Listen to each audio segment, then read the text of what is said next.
Okay, Yes. welcome to today's network seminar. Today our speaker is Sangita. Um, Sangita recently submitted her PhD thesis in in IIT Kharagpur. Um, she's going to talk on enhancing QoS in delay disruption tolerant network. Sangita, you can take over from here. Okay.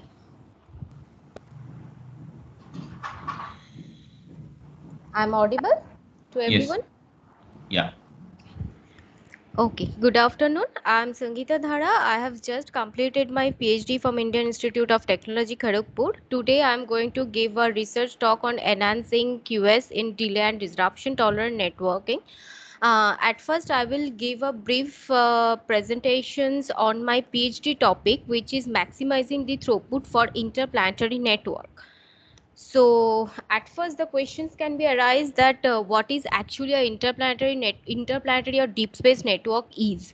So in a very simple language, we all know that artificial satellites, space stations, lander, rovers, etc. are continuously deployed in deep space for exploring the potential resources of the planets in the solar system. Usually, each of these deep space missions has a communication system to carry commands and other information from Earth to a spacecraft and to return the scientific data to the Earth. But this deep space network is completely different have some different features other than our very known terrestrial TCP IP network, because here connections are intermittent, because the planets which are moves in their corresponding orbit, and due to this the connections between two nodes are always intermittent. And here, due to the long distance between two planets, the propagation delay is very long. The bandwidth is asymmetric, and the links, due to this enormous distance, the links are very much error prone. These factors lead to a different research challenges and hence necessitate the different approaches and the protocols. So to cope up with all these challenges, a DTN architecture was introduced, which is actually a hop by hop and store and forward communication architecture. So as I have already told that here connections are interrupted, connections are intermittent. Each of these nodes need to store the data for long. That's why this type of architecture is providing a store and forward architecture. So in this delay tolerant network, the protocol data unit is known as the bundle, and because of this distance here, end-to-end connection is not possible. That's why each of this node is able to take the custody of the data, because it needs to be transmitted due to some link failure or due to some link failure. And it also have some it's generating some bundle status report to keep the track all the bundles, to keep the status of all the bundles. So till now, all these deep space missions are either bandwidth specific or the time specific. But with the increasing interest in the space exploration missions, we are expecting that there will be a multiple active in future. There will be a multiple active missions, which and each of these active missions will have a many multiple nodes which will be generate at a huge amount of data. So as in literature we have found that this data will be that in future the data will be the data that will be generated, that amount will be huge, and this huge amount will be needs to be sent back to the earth using using the limited bandwidth of the deep space network. So therefore in future we are expecting a growth of traffic and growth of network, and this volume of traffic can be handled, will be a major bottleneck for the future interplanetary network. So now we will discuss that how the data transmission is actually happened in the deep space network. A data transmission is possible in deep space only when two nodes are within the radio range of the each other. But and this time duration of data transmission is intermittent, as I have already said before, and this time duration can be predicted from the orbital dynamics. So whenever a source node wants to send some data, it can send to the destination via a series of successive contact between the source and destinations. So I have found this few of these routing protocols are already developed for routing in deep space network, but all of these protocols need exchange of routing control information. Here I like to mention one point that in most of our terrestrial routing protocol, we have found that they are sharing some control information, or they are sharing some routing tables. But in deep space network, this sharing of control information or routing table is not always possible, because these space details are subject to long delay and asymmetric bandwidth, and therefore the routing control informations whenever is reached to a specific node, it might be becomes already out of date. So the we then in 2010 contact graph routing was first proposed for the deep space network, which is actually using the predicted contact details to create a path from source to a destinations. And it may be noted that Consultative Committee of Space Data System, which is actually a multinational forum for the development of the communication and data system standard for space flight, has made the CGR at the standard protocol for routing in deep space. So we have found in literature that CGR works very well for the pre-scheduled and bandwidth specific deep space mission. But as we have already said that in my thesis, I have considered the future deep space network. We have found that performance or CGR is not evaluated for the future deep space network, where multiple sources simultaneously generate the data and send back this data to the Earth. And these are the few of these routing algorithm which are also proposed after the contact graph routing. But this routing are considered some characteristic of future deep space network, but their performance evaluation is done with the old version of the CGR algorithm. So in our thesis, I have tried to I always try to enhancing the performance of the standard CGR, or comparing our performance with our proposed new protocol. So in our thesis, I have focused on to utilize the deep space bandwidth more efficiently. So for that I am planning, I was working on how to maximize the flow in the space DTN, and I have found few of this work which are maximizing the throughput for space network by using the time expanding graph or the time aggregated graph. These approaches are capable of characterize the intermittent connectivity and time varying capacity of the each edge, but the total time interest here is divided into a very time slots, and I have found their proposed algorithms complexity was depends on the number of these time slots.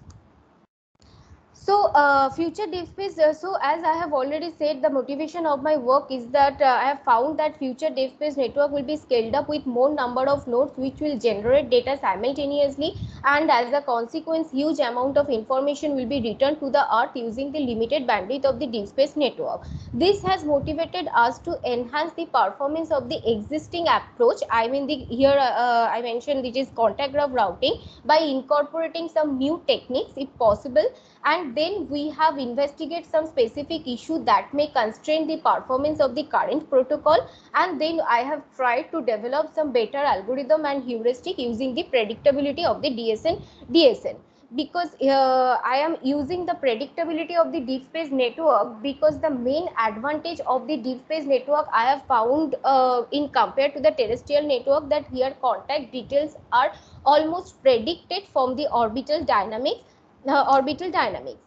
So my first objective was to collect and compute some technical details of the existing and future IPN using all available suggestion to create a comprehensive state of network to test the algorithm.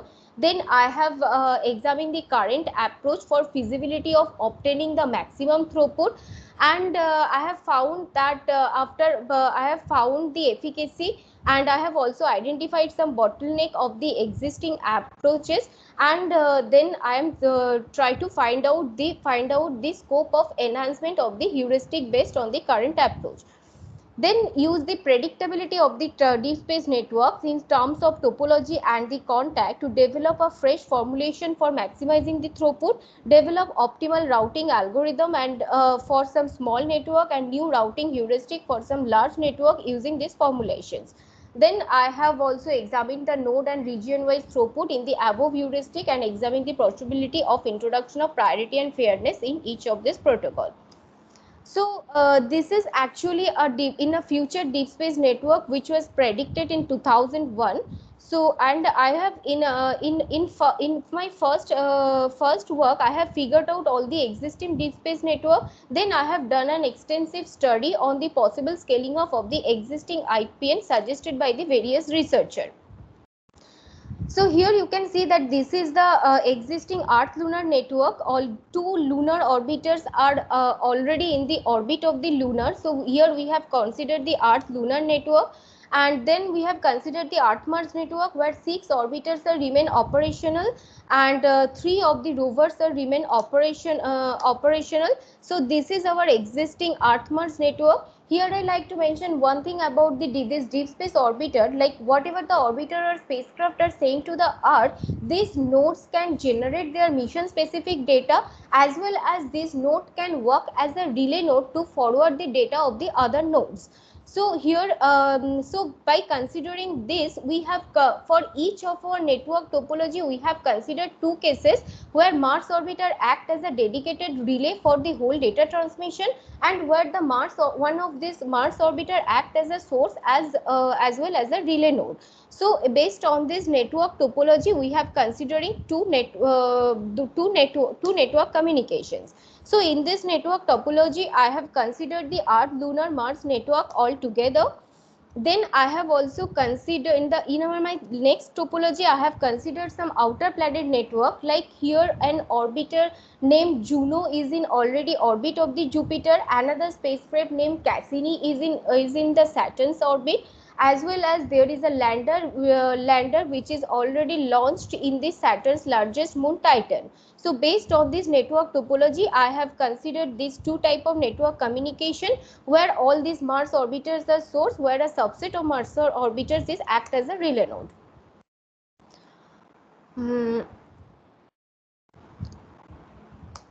So after that I have I have done an extensive survey that how this network will be scaled up in the future. At first we have found that data of the Mars in coming future, data of the Mars network is relayed via the lunar orbiter. Still now all of these Mars orbiter can directly send their data to the Earth ground station or the Earth satellite, but in future this lunar orbiter will be given to some relay facilities, and the communications link will be established between this Mars orbiter and the relay orbiter. So that's why that data of the Mars network can be relayed via the lunar orbiter. And based on this network topology, here also we have considered two type of communications. And next, one orbiter, relay orbiter can also be put and based on this all these references, I have found one relay, there is a plan that one relay orbiter will be put into the Earth lunar Lagrangian point, and data of Mars network can also be relayed via this relay node as well as the lunar orbiter, and as well as it can be directly sent to the Earth satellites. Even few orbiters or can also be included to the moon orbit. In our next scaled up, we have considered different kind of missions which are currently under development, and based on this currently under development Mars orbiter missions, we have included many more orbiters and lander into the Mars orbit into the Mars orbit. In our second in our then our next extension, extension, we have put one relay node at the sun earth Lagrangian point. And as we have put the and this and the communication links is established between the all the Mars orbiters and this relay node. So now the data of the Mars relay orbiter and Mars lander can be forwarded via this relay node, as well as the relay node put in the Earth Moon Lagrangian point, which we have placed previously, as well as it is also relayed via this lunar orbiter, and it can also send to directly. So by putting this kind of relay node in future, actually the scientists want to increase the communications opportunity between all the Mars orbiters, so that the amount of data which will be generated in such orbiters can send back to the earth using this bandwidth. So this is in this network topology, we have considered the outer planet communications via the Mars network. Like here, this orbiters of Saturn or Jupiter can forward their data to this Mars orbiter, and Mars orbiter now again forwarded this data to the Earth satellite. So here also we have also found that there is also a plan where one relay node can also be put to the Earth Jupiter Lagrangian point, and all the Saturn orbiter and Jupiter orbiter will be connected to this relay node. So in such way, we have by putting different relay nodes in different Lagrangian point and giving the communications link between the different space orbiter to this relay nodes, the future deep space network will be extended. And there is one plan where each of this planetary region will be connected to a relay node, connected to a specific relay node. Here you can see that this is the Jupiter region, which is connected to the relay node R3, and the Mars region is connected to connected to the relay node R2. So this relay node will be considered as a gateway of each of this planetary region, and these relay nodes are connected with each other. So this is the most largest network I have found in the literature, which can be considered as a future deep space network. So throughout my thesis, PhD work, I have considered this set of 30 network to evaluate the performance of all my algorithms and protocols.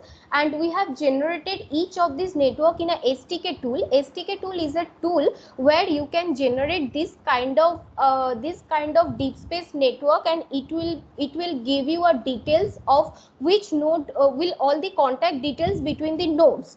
So that's why by generating all of this network in a STK tool, I will get all the contact details, and the propagation delay, transmission rate of the links are mostly taken from the literature.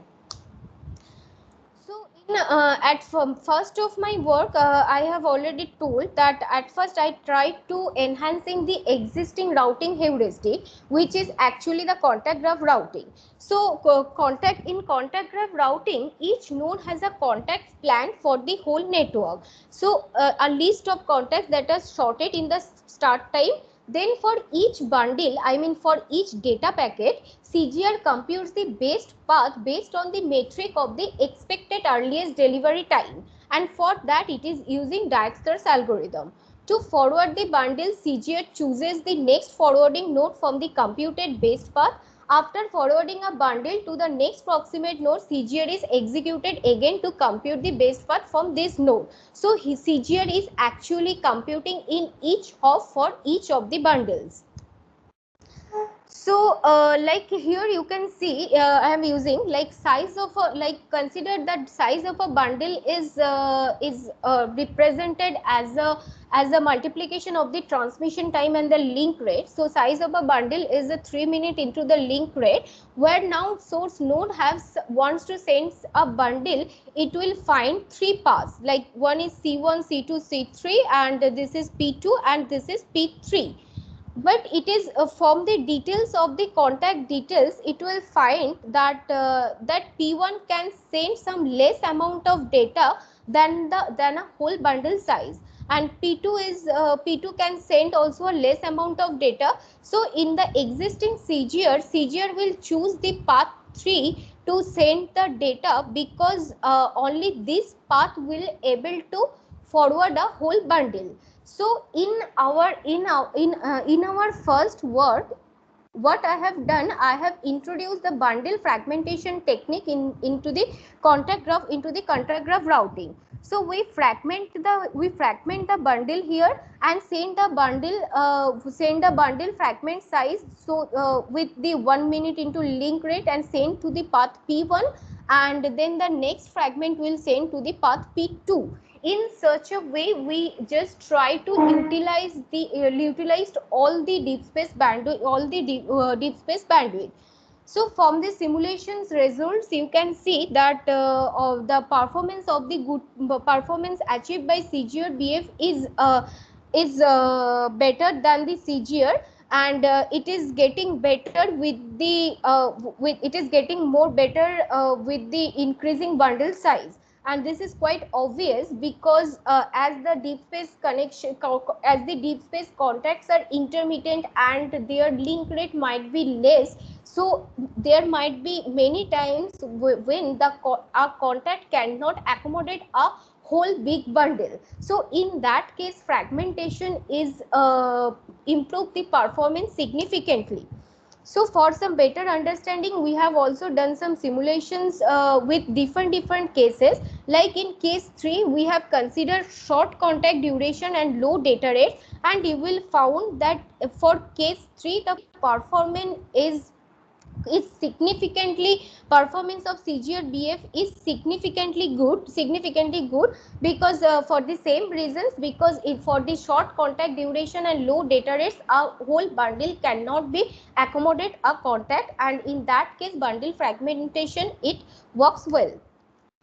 In our second enhancement of the contact graph routing, uh, the motive is named as a CGR with sharing the partial information. With the almost same example, we can see that in this case these are the available path like P1, P2, P3 and P4, and as the CGR is always searching for in the earliest expected delivery time, P2 is selected for forwarding the bundle. But once this source node is forward the bundle to the node 3, it may happen when there will be another source according to our future planning. When the node B reach to this node 3, it will find that excuse me, that contact C5 is already occupied by some other bundle which is coming from S2. In that case, according to the CGR, B will node 3 will try to forward the bundle B through some other path. So it may also happen that C5 and C10 both are occupied. In that case, B has to wait for the next available contact from the node 3. So in the meantime, it can happen that TTL of the TTL of this bundle can reach, so bundle can expire, and in the meantime B has also missed the opportunity to be forwarded via path 1 and path 2. It is also possible that the bandwidth of P1 and P4 may get wasted because of the node S1, because node S1 is always choosing the path P2. It will forward it via C4, C5, C6 because it has a earliest delivery time. In such cases, we have realized that if we are able to sharing the queue information of each of the node, then it may help to decide that which path a bundle should be forwarded. But as I have already said that it is not always possible to sharing the queue length information to the deep space node because of the distance and the intermittent connections. Here we are sharing the queue information only between the nearby nodes. The nodes where nearby nodes means the nodes where delays are less and the contacts between them are very frequent. Like you can, if we are considering this network, you can see that node shares the partial information of the queue length, because Mars lander collects the queue length information details from the Mars orbiters, because the distance between the Mars lander and Mars orbiters are very less. Lunar lander and lunar orbiters can lunar lander can also collect the queue length information from the lunar orbiter because the same reasons, and lunar orbiter also collect the queue length details from the Earth satellites, because we know the distance between lunar and the Earth is not so significant. So here we have found that CGR SPI delivered 37 to 42% more bundles than using the original CGR. But we have found that all of our this CGR like all of our CGR BF and CGR SPI, both of this enhancement, it works well only for some specific scenario. It is so that's why it is our aim is to, in our next work, our aim is to decide the check the efficacy of this existing approach for the future IPN.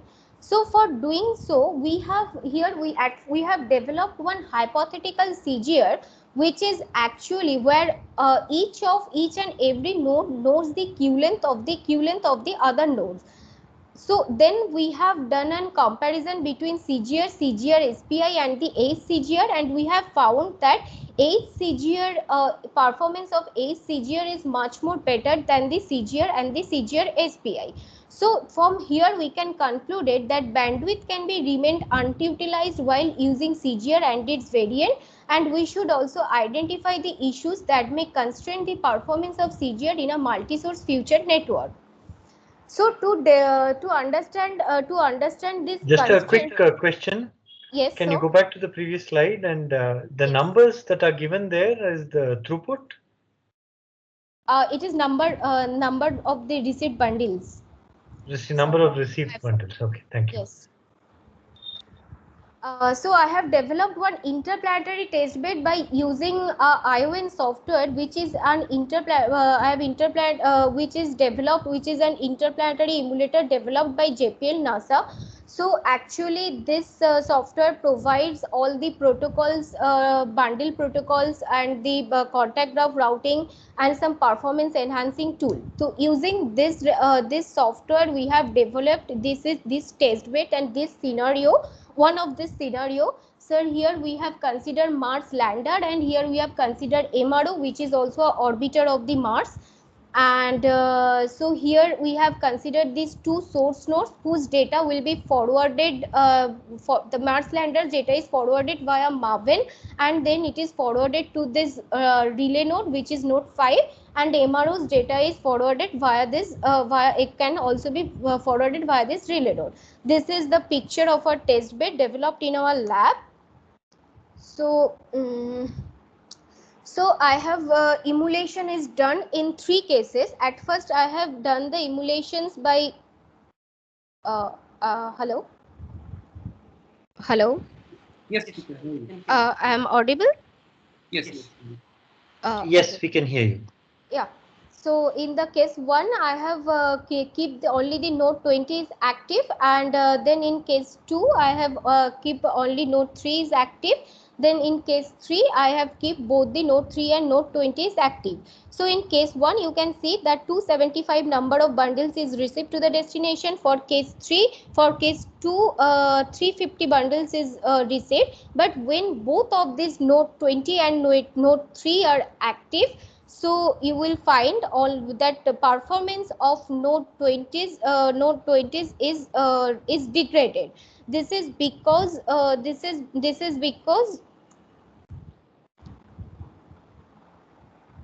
because bundles from node 20 are not forwarded that are forwarded to node 5, but the bandwidth between the contact of node 5 and node 7 are mostly used by to forward the bundles which are coming from the node 3. So bundles of Mars landers, I mean the node 20s, are blocked in the relay orbiter, will neither be forwarded and nor will be moved back. So therefore the bundle delivery ratio of the network is reduced. So in our next case, we have provide one another path from the node 3 with the hope that the bundle of node 3 will be forwarded via this path. But as we have found that this path is a longer path, according to the mechanism of the CGR, node 3 is in this case to chooses the path of node 3 to node 5, node 3 and node 5. So all the bundles which are coming from node 20 are again getting stuck to node 5 due to the bundles which are coming from the node 3. So this leads to wastage of deep space bandwidth because the capacity of this new path which we had given is not used, and bundles of source 3 are not sent through this through the path which is essential for the node 20, because if bundles of node 3 are forwarded via this path, so then node 20 can use this path to forward its bundle. So from the simulation result, we realize that the existing contact graph routing is always looking for a optimal bundle delivery time for a single bundle, but it is overlooked the overall utilization of the total deep space bandwidth. So these are the issues which can be arise when we are using CGR, like queue can be formed in the intermediate nodes, contacts getting missed due to the queuing delay. Our source may use a path which may be absolutely necessary for the other source nodes, and data from multiple sources may get choked for using same contact when there are other potential links in the network which remain underutilized. So after getting we think to reformulate the problem of throughput maximization for the deep space network and the throughput deep space network. So in our new formulation, we have considered these three assumptions. At first, we have considered that source node in deep space have enough data to transmit through the each contact. Here one point can be mentioned, that as this assumption may not always be true in reality, we simulate our proposed scheme using the different traffic generation rate. In the assumption 2, we have considered that deep space node has an infinite buffer. This assumption is not inapt, as large buffers are economically feasible nowadays. And in our work, we have assumed that the Earth satellite network is the final destination to the all available deep space sources. It means, like, if a data is reached to any of the Earth satellites or Earth ground station, we will consider that it will reach to the destination. This is because mostly the geo satellites are always in contact with the Earth ground station, and MO and LEO satellites come in contact with the ground station at the regular time interval. So whatever the data that will reach to a Earth satellite will eventually reach to the ground station for the analysis. So these are some notations which I have used for the for our problem formulation, like contact, and each of these contact have a specific form time and the end time, and this is named as that form time and the two time, and these all details can be predicted from the orbital dynamics, and I have calculated all these details of our network topology by using the STK tools. So STK tools. These are few definitions. I just give a very brief. I will tell all these things in a very brief. That I have mentioned one inflow, which is rate at which traffic flows into a node Ni to Nj at any time instance t. So actually this inflow, direct inflow, indirect inflow, everything we have represent as a piecewise step function, where like up to this time point the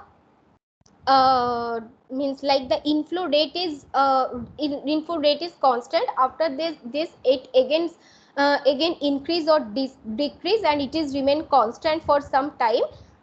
Then in this way we have represented the inflow, direct inflow and indirect inflow.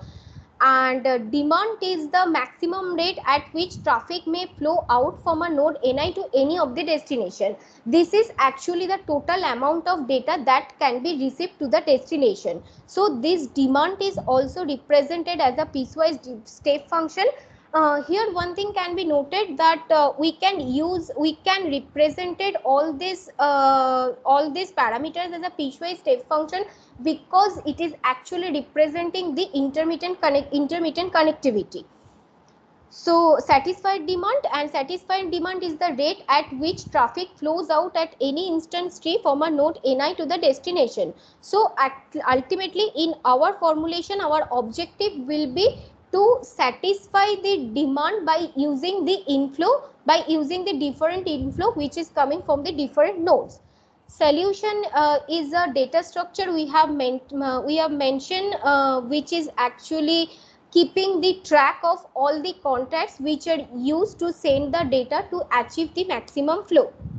So I have already mentioned that this is our objective function to maximize the satisfied demand, and I have maintained all the constraint like capacity constraint, where outflow from a node to the other node is possible only when node come into the contact with each other. So obviously the outflow will be the aggregated value of capacities of the all contact.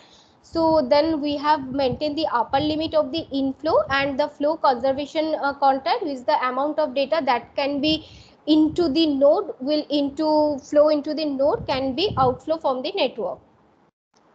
So after that, by using this reformulation technique, we will develop 10 pruning techniques to reduce the network. And every stage optimal flow is computed for a partial network, which is then pruned out from the subsequent computations. So now why we are going for this pruning technique?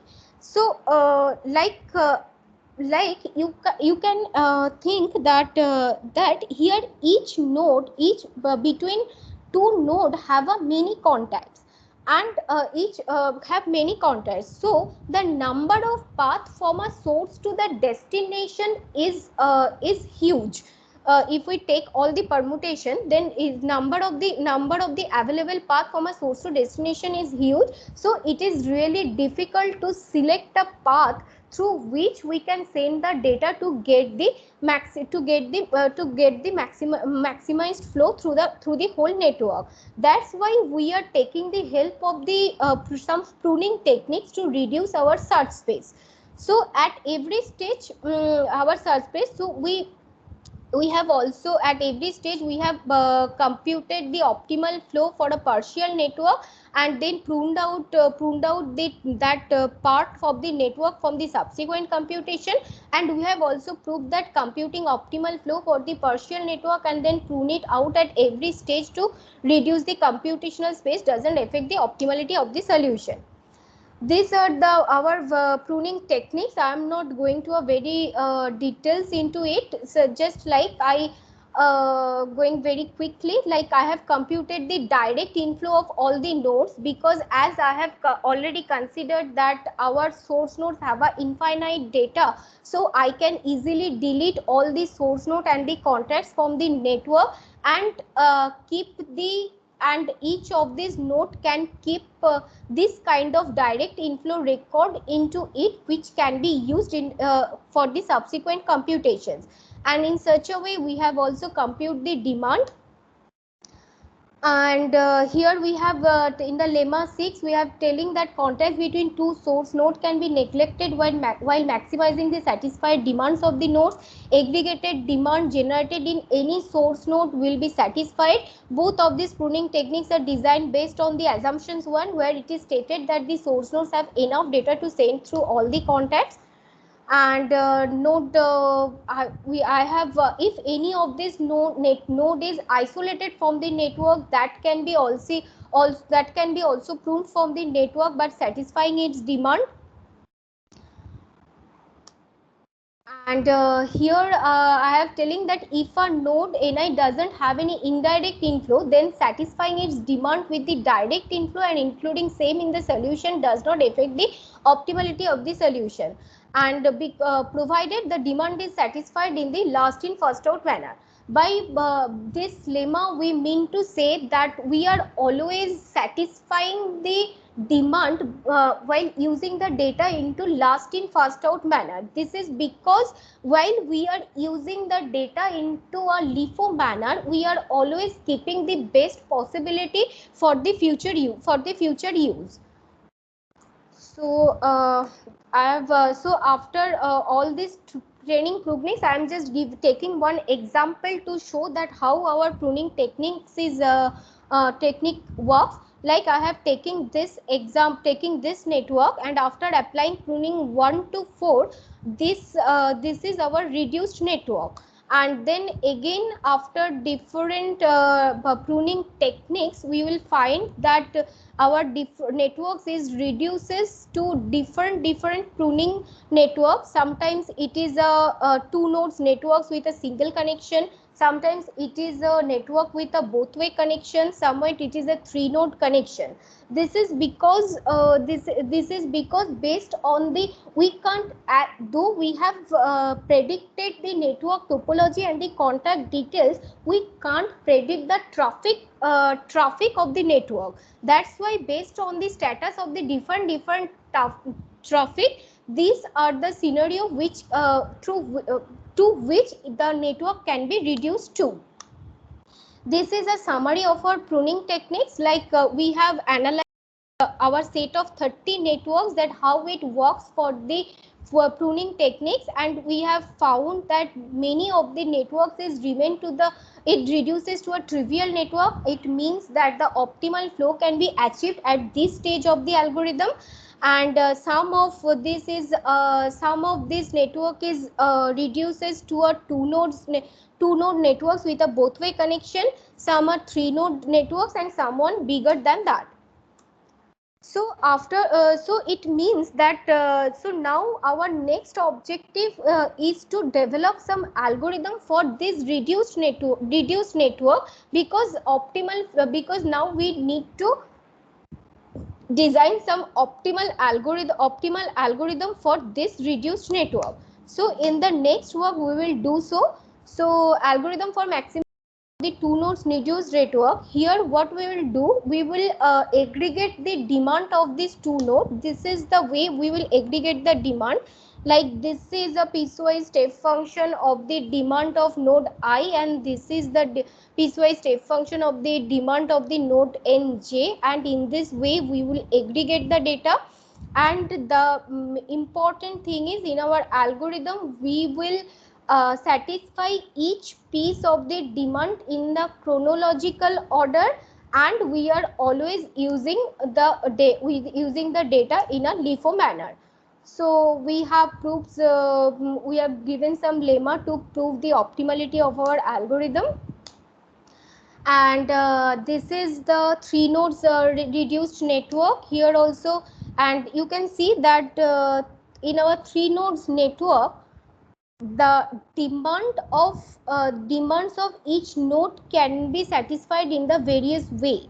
Like the demand of ni can be satisfied using the data coming from nr. The demand can be satisfied using its own data. The data can be, and also the data which is coming from node nj can be used to satisfy the demands of node ni, and as well as the data of nr can also be forwarded via node nj to node ni to satisfy its demand. So there are 4 ways through which we can satisfy the demand of the each node. So algorithm for maximum flow, here also we have aggregated the demand of node ni and nj, and here also we are satisfying the demand in a chronological order and using the demand in a LIFO manner. So one thing you can see that, as I have already said, that each demand can be satisfied in a multiple ways. So we have also introduced one backtrack mechanism, because there can be a certain point in our algorithm where we cannot decide it that which will be our optimal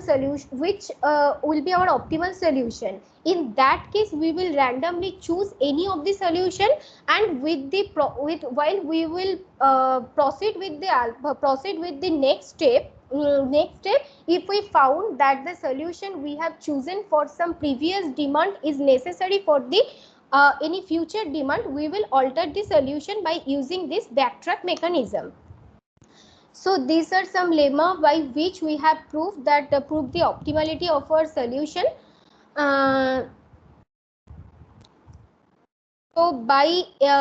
Optimality of our solution.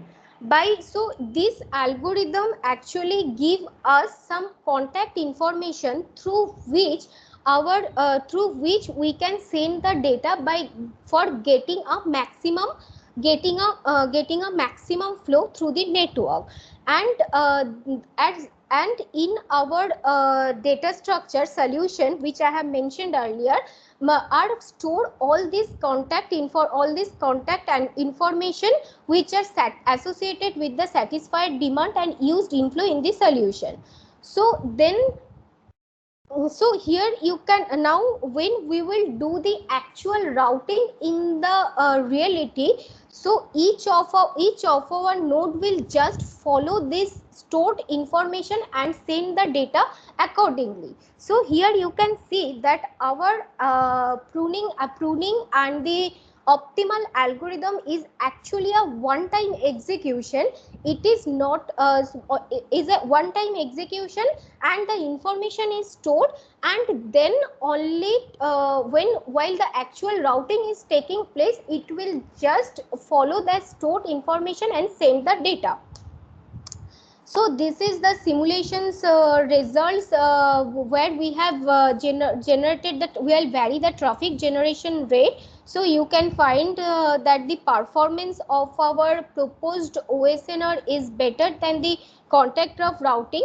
This is because CGR is not able to reap the benefit, and you will find that our performance is more better for the networks where we have introduced some more relay nodes. This is because CGR is not able to reap the benefit of the relay nodes, as it is always searching for the earliest delivery path, whereas our proposed routing algorithm efficiently utilize the alternate path created by the introduction of the relay nodes.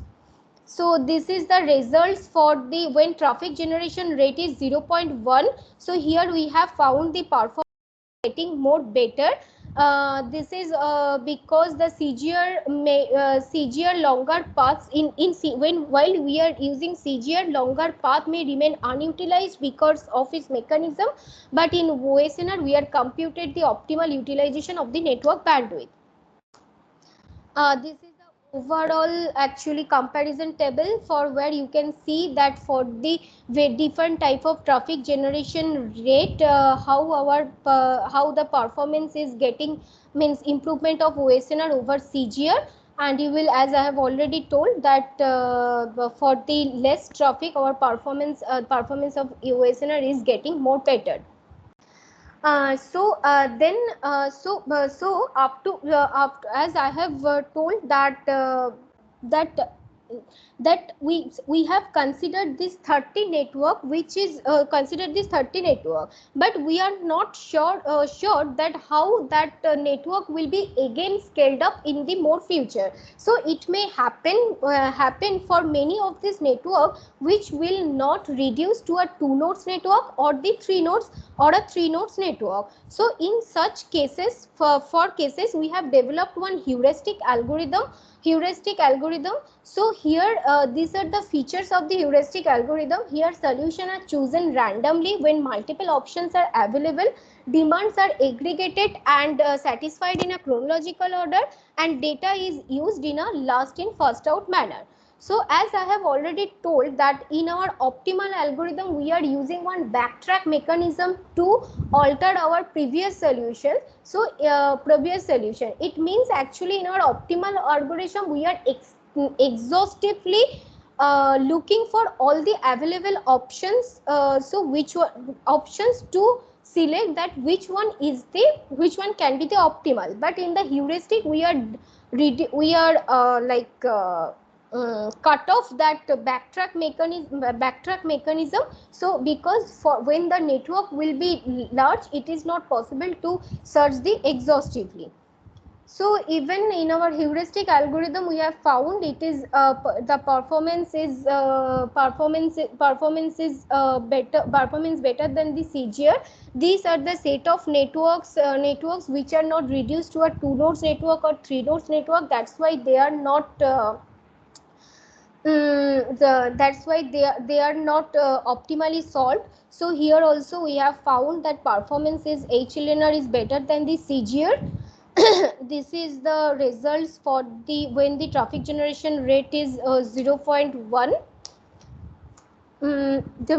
And the last chapter we have done. So up to this we were interested about the overall throughput of the network, but in the last chapter we have done some node wise performance evaluation to understand that how that performance of each node is performance of each node. So here I have mentioned that each of the node of the network 30, and you can see that performance of CGR and the HLNR. So main thing you can notice here that the landers, like here Mars landers, lunar landers, Saturn's landers, performance of these landers are very less according to their input capacity for as well as for CGR as well as for HLNR. This is big and same also you can find same with the same for the when traffic generation is 0.1. This is because landers are one hop away from the destination as compared to their corresponding orbiter, and landers are always forwarded their data to their corresponding orbiter and then it's again forwarded to the destination. Therefore in queues maintained in the buffer, the data arriving from the orbiters overwhelms the data that arrives from the lander. So in such to recover from in such cases, for recover from in such problems, we are introduced some node wise priority to each of these nodes, which is named as OSNR with priority, HLNR with priority, and the for comparison analysis we have also introduced CGR with node wise priority. So here you can find that the performance of when we are giving the landers higher priority, like you can see that we have giving higher priority according than the higher priority to the Mars lander than the Mars orbiter. We have giving higher priority to the lunar lander compared to the lunar orbiter as well as the Saturn lander, and you can find the result that here the performance of the landers is getting better. So after that we have introduced another alternative approach what is the region wise which is region wise priority. So instead of giving a priority to each of these node, we are giving the priority to the each region. Like in this type of network, we are like giving the priority, maybe we are giving priority, most important priority to the Jupiter region. So obviously the data which is coming from the Jupiter region will get first priority to be forwarded. So in such way we have given, we have yes, time check. You have another 5 minutes. Yeah, We need some time for question and answers. Thank you.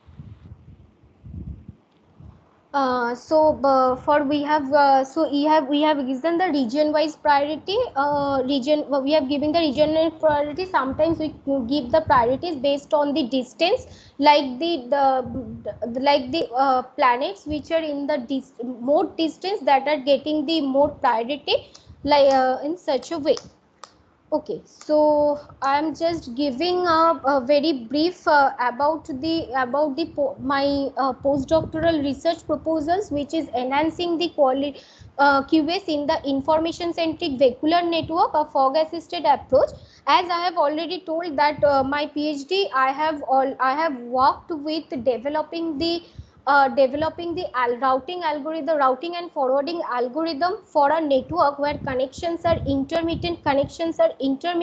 Here I have choose the vehicular network to carry my research work. This is, I have found that this network is very important because increasing growth of the urban road traffic necessitated the passenger safety, enhance the traffic efficiency and infotainment. But there are some challenges of the vehicular network, which is similar to the deep space network. Like here the topology is highly dynamic, frequent link disruption, and here also the large data requirement. The major objective of this project is to make the road safer, manage traffic more efficiently, update drivers about the traffic and road condition more rapidly. So we aim to develop protocols for vehicular networks to provide QoS in terms of throughput, packet delivery ratio, packet loss rate, average end-to-end delay, and meet application specific requirement. So why the information centric network? This is because data is requested by name, and here data is requested by name, and disseminate the data can be done in the location on the name wise instead of using the physical address. And in network caching is a very important features of the ICN, which is very beneficial. Like you can see here, red card is asking for some data from the cloud, and it is received the data via this yellow card. Now if this yellow card can able to cache this data, so whenever this blue card is asking for the same data, that this yellow card can forwarded this data to the blue card instead of sending the request to the cloud, which will save the time, as well as which will save the time. But so the target of our proposal is to develop schemes for efficient routing and forwarding and in-network caching. And challenges of ICN in vehicular network is it is actually generates a considerable amount of redundant data, wastage of bandwidth, and communication between the nodes and processing affect the performance and increases the delay. So our proposal is to use the edge and fog node computation in ICN based vehicular networks in underpin, improve the driving safety, manage traffic efficiently, assist drivers with traffic informations. And these devices, as you can see, I have put some fog nodes in nearby the end user, and these devices are have a high resources in terms of computation, communication, and the caching. So my objective will be the optimal allocate the content in the edge fog nodes in a distributed manner, to design and optimize routing algorithm for data retrieval while ensuring the delay bound, and to design a collaborative congestion control scheme, as fog nodes may have uploaded this job to other fog or edge nodes for processing because of the buffer and computation limitations. These might be the steps which I can follow. At the first step, I can exploit the spatiotemporal data relating to the vehicular type and develop one prediction model for the content on where and when they are more like to be requested. And based on this model, we can developing a system model for optimal distribution of the content among the edge and fog nodes. Then we can formulate the problem for guaranteeing the delay bound for forwarding the interest packet and reading the corresponding data packets, because some of the packets of the packets have a very strict delay bound, and then we are planning for the congestion and routing algorithm for maximizing the throughput. So what are the new direction of this proposal? I believe that using fog nodes in ICN based vehicular network is a new approach, and as well as understanding the social relation between the vehicles is comparatively a new field. In literature, it has done using the time varying graphs, but in my knowledge, according to my knowledge, exploiting the spatio-temporal traffic data for this purpose is a new direction. And I feel that it also has some industry impact because because the car industry will be eager to equip with such communication module, because this will give them a brand value, and it will help them to maintain one steady revenue system. And as this type of communication module using the personal safety, so the general public will also like this technology, which will be a positive impact on the industry code. So this is the idea, and this is the idea through which I want to continue my postdoc research, and that's all. Thank you, Sangita. Let's give a round of applause to Sangita. Okay. Thank you, sir, for listening. Any questions? Maybe we'll have a quick, maybe one or two questions.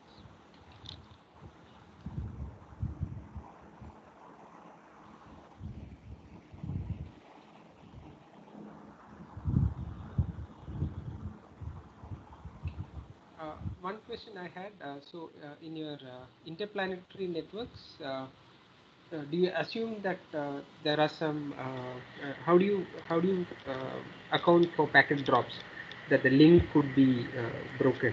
Do you take that into account, or you always assume that? Actually, sir, I have not seen that slides actually. So in our in my thesis work, that is the limitations, because we have not considered the in our simulations we have not considered the packet loss. This is means like this is because like for cope up with the packet loss in deep space network is taking the help of LTP protocol, which is a type of transmission, which is a transmission control protocol. So that is the underlying protocol which will be work same as for any of the routing protocol. So as I am only working with the routing protocol, I have not considered any packet dropping issue in my routing protocol. Okay, thank you. Professor Joykuri, you can go ahead. Yes, hello. One question. So I was thinking of it like this. So in the interplanetary network, you already know the planetary orbits, and that will give you an idea of the time when certain transfers can be made. So that seems to indicate some kind of delay bounds that you cannot improve upon, right? Yes. You cannot reduce the delay. So then whatever else we do, in what way can performance improve? That is one basic question I had. If you can just mention a few points, that will be helpful. So actually, sir, as we have already know the time bound of the each contact, all the algorithm which I have proposed, even the existing algorithm which are already developed, they want to utilize that bandwidth into that time. Like whenever they are sending some data, as I know that only this time that contact will be available, we are taking a series of successive contact, like 5 to 5:30 there will be a contact, so we will send the data to the 5:30 to the 5 between 5 to 5:30, and the data will be waited in the in that node, and again the next contact when available it will send the next contact. As each node have this information, it is so they are using, means like they are using this information and try to use this maintain this time bound. But as I have already told that when the multiple source will be generating the data, due to the queuing delay, many we cannot maintain this type of time bound. It may happen that contact will be missed due to the queuing delay, and sharing of information, control information is not possible in the deep space network. That's why in our second approach, when we have reformulated the problem, we have utilized like we have formulate, means like we are always try to predict that how to utilize this contact so that queue cannot be formed. So that's why you can see that I am always using the data in a LIFO manner. So when we are using the LIFO manner, we are try to keeping the best possible solution for the future demand. So in such way we are managed to maintain the time bound. No, but the doubt that I have is, even if you do LIFO, the Yes. amount of data that is waiting in the queue, that is something which is governed by other factors. So how you serve it out is of course up to you, and you can do FIFO or LIFO. But then the amount of data that is stored or queued in one of these nodes, that will not change just changing yes, of. actually, sir, we are considering the future contact. So, so when we are considering the future contact and try to consider their time bound, we are not sending any extra data. So, so means there is not a questions that there can be queue can be formed in the intermediate node so that data is getting stuck, which is actually happened for the original CGR, means original existing protocol.